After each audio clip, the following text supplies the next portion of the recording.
Welcome to Natural Rubber Market Review. Today, we will begin with a brief review of the previous week. Let us review how the prices performed last week. So we have a PowerPoint which is summarizing the prices during the last week. In the futures markets, Shanghai rubber futures averaged 1.5% lower last week compared to a week before. SICOM TSR20 averaged 1.0% lower compared to a week before. JPX Osaka RSS3 averaged 0.4% lower compared to a week before. Coming to physical market, Bangkok STR20 averaged 2.8% lower compared to a week before. SMR20 Kuala Lumpur averaged 0.7% lower compared to a week before. RSS3 Bangkok averaged 4.3% lower compared to a week before. RSS4 Kottayam, India averaged 0.2% lower compared to a week before.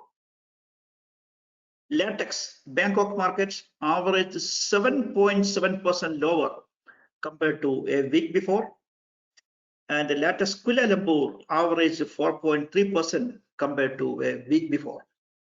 So this is a summary of the prices during last week.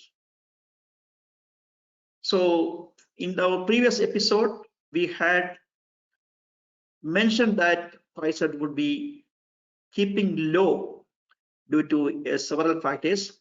So next slide will bring more information about why the prices are staying low. In fact, when we look into the prices from the beginning of April, we can see that the prices both in futures and physical market have been either coming down or lacking momentum from the beginning of April. So market sentiment is remaining clouded by several factors. In fact, these factors we had discussed earlier in detail. Just pointing out once again, several factors include Russia's invasion of Ukraine and the economic sanctions announced on Russia that is causing economic ramification across the world. Crisis in the energy market. This is also a product of the Ukraine war. The reimposition of COVID lockdown in Shanghai and several other parts of China is another constraining factor for, contributing to market sentiment, clouded market sentiments. And of course, red hot inflation. And also central banks across countries are hiking policy interest rates.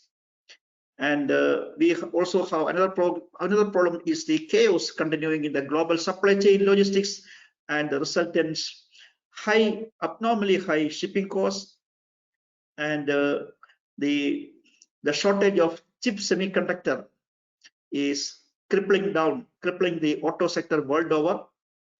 And we are also hearing about the spiraling food and fuel prices, food inflation and the fuel prices going up, and because of the abnormal high food prices and fuel prices, households are compelled to postpone their spending on non-essential.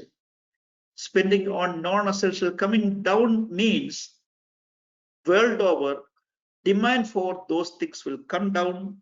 Not when the demand for those things will come down, there will be less need of automobile for transportation of goods. Impacted by these factors, manufacturing activities and businesses world over are hit by unattractive return on investment.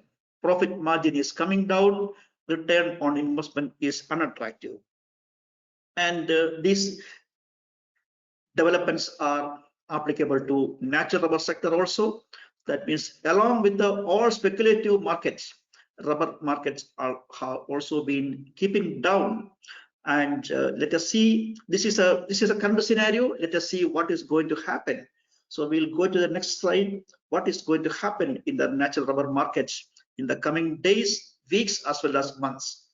First of all, what is going to happen in the natural rubber demand?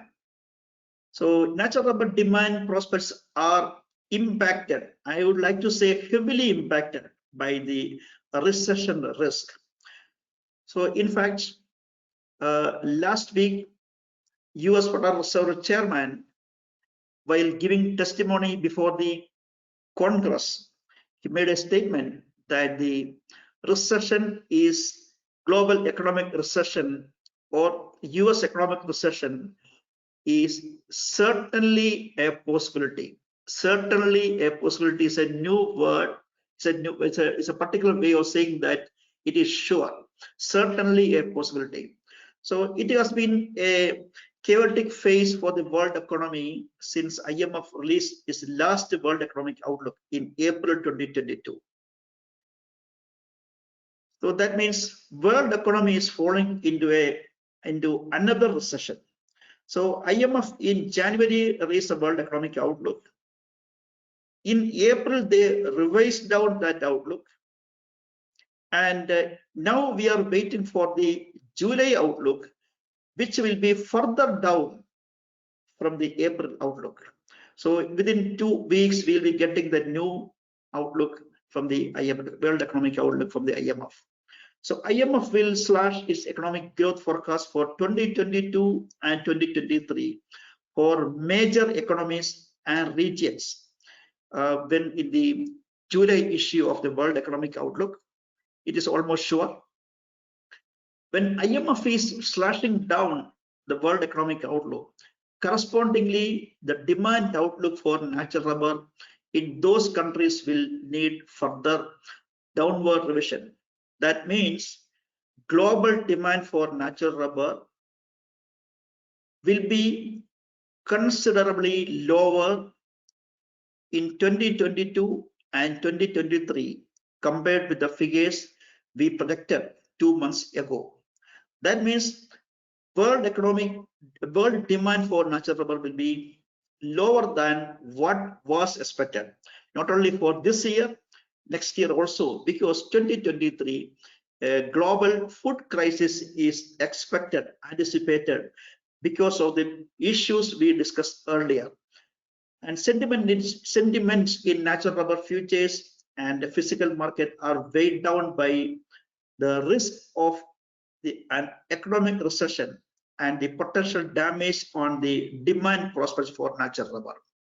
That means rubber futures as well as physical markets will be weighed down by the what is called the lower demand prospects for natural rubber, or putting it simply, the demand outlook does not favor a recovery in rubber prices. This is not a short-term phenomenon.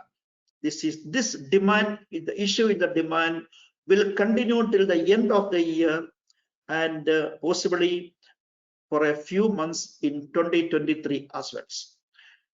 Now, what will happen to the supply side? Let us see what is going to supply side. We have one slide on the natural rubber supply side scenario. From now onwards, until the end of the year, maybe until January also, next year, it is a season of high global supply. So the seasonal factor will keep supply up until December this year or maybe January.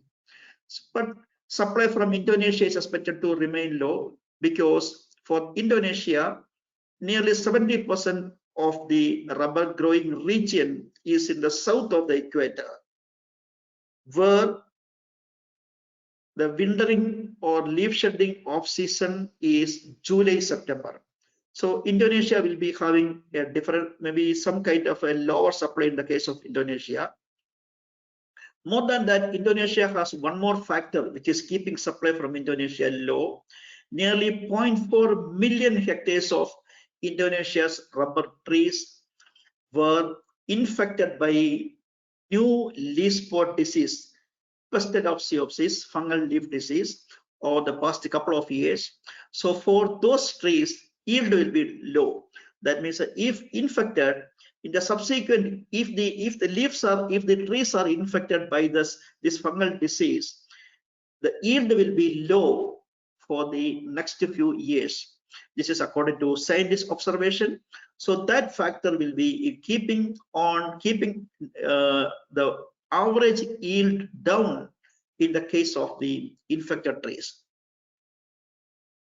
And another important factor which is keeping supply down could be the supply from a few countries will be partly affected by the rains and the certain tapping disruption. So on one side, we have supply seasonally high until December or January. That is there. That is one factor. But at the same time, there can be disruption to supply due to several factors we mentioned here. So we don't expect a very comfortable supply. Supply, so it is a high supply season, but at the same time, supply will be disrupted.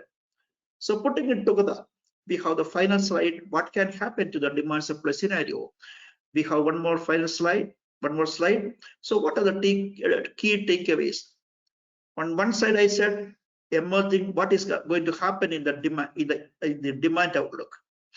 So the emerging demand outlook coinciding with the seasonal high supply. So we have demand coming down. At the same time, it is a seasonal high supply. So this indicates that natural rubber market lacks the fuel to gain strength in the coming few months. So prices are likely to come down. That means we have factors keeping demand down. At the same time, it is a seasonal high supply. So despite being the season of high supply, global supply will be partly hindered by constraining factors, which we have pointed out earlier. That means the supply constraints are there. So prices will, so these supply constraints can cushion the market from major force. So to summarize, we are not anticipating a recovery in prices because of the factors keeping demand down, prices can fall. But at the same time, there are supply constraints despite being the seasonally high supply season. There are constraints. So these constraints will cushion the market from major force. So this is a summary of the market review, market outlook. This is a summary of the market outlook. We will be seeing again next week for the next episode at the same time. Thank you very much.